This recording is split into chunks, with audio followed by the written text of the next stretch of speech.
با سلام گرم به بینندگان وفادار و گرامی رادیو زودی در برنامه سرخط رویدادهای امروز 18 آگوست از سفر قریب الوقوع رستم امامعلی به چین میگوییم. پیام زندانیان توجیک از یک مبحث روسیه که میگویند آنها را مجبوراً به جنگ اوکراین فرستادنی هستند، بالاروی نرخ مواد سوخت در تاجیکستان و برنده گرین کارت آمریکایی شدن بیش از 3000 توجیکان در سال جاری. موضوع دیگران نیز داریم. بنا به گزارش رسانه‌های چینی قرار است رستم امامعلی رئیس مجلس ملی تاجیکستان با یک هیئت رسمی به جمهوری مردمی چین سفر کند. در این گزارش آمده است که سفر رستم امامعلی روز 20 آگوست آغاز یافته 23 آگوست به پایان می‌رسد. به قول رسانه‌های چینی سفر مذکور با دعوت ژائو لی رئیس کمیته دومی شورای مجلس نمایندگان چین صورت می‌گیرد. رستم امامعلی ماه می سال 2022 در یک گفتگوی آنلاینی با لی شنشاو یک عضو بلندمقامی حزب کمونیستی چین همکاری‌های دوجانبه از جمله مبارزه بر ضد تروریسم، اکستریمیسم، جدایی‌خواهی، امنیت و ثبات در منطقه و جهان صحبت کردند. سفرهای پیوسته خارجی رستم امامعلی به کشورهای خارجی را یک نوع آماده کردن او به حیث رهبری آینده تاجیکستان می‌شمارند. سالهای اخیر حدس و گمان در این باره زیاد است که رئیس جمهور امامعلی رحمان قصد دارد زمام حکومت را به دست پسر 36 ساله خود بسپارد که شهردار دوشنبه نیز هست و از نظر مقام دومین فرد تاجیکستان به شمار می رود. یک گروه از محبوسان از زندان رقم 4 شهر میدین ولایت کالوگای روسیه خبر دادند که 150 زاده تاجیکستان را برای شرکت در جنگ ضد اوکراین مجبوری ثبت نام کردند. محبوسان تاجیک میگویند احتمال تا آخر ماه آنها را به جنگ برند و از این رو از مقامات تاجیکستان میخواهند پیش راه را بگیرند.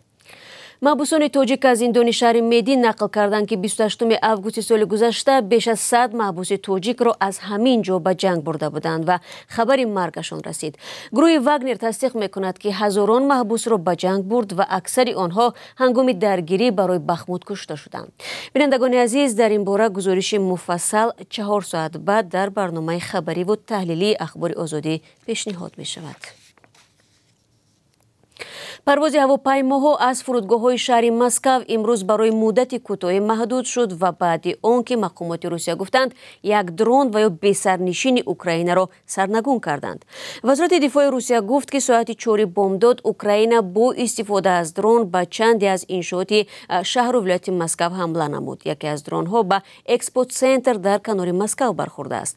بعد این حمله ها پرواز فرود از 4 فرودگاه مسکو برای 1 ساعت قطع شده است، ولی عین زمان دیگر باره پروازها از آنجا ادامه دارد. صدها نفر از شهروندان تاجیکستان نیز روزانه از فرودگاه مسکو به اینجا و آنجا پرواز میکنند. مقامات اوکراین هنوز درباره حمله ها با درون به شهر مسکو چیزی نگفتند.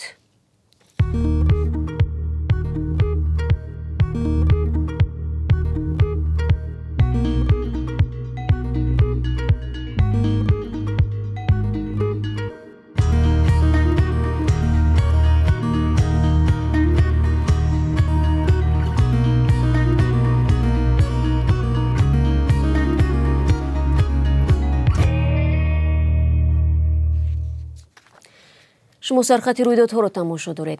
در تاجیکستان نرخ مواد سوزشواری گرانتر شده است. از جمله ارزش گاز مایع در ولایت سوخت تا به 5 سومانی و 30 درم و در شهر دوشنبه و ولایت ختلان به 5 سومانی و 50 درم برابر شده است، در حالی که هفته پیش نرخ 1 لیتر این نوع مواد سوخت 4 سومانی و 80 درم بود.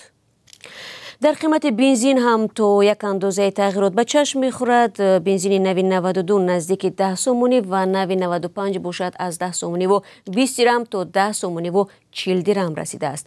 صاحبکاران بالاروی نرخ را به کشورهای تولیدگر ربط می‌دهند. تاجیکستان باشد به دلیل نداشتن امکانات کارکردن نفت، گاز و بنزین را اساساً از خارج و از روسیه و قزاقستان می‌گیرد.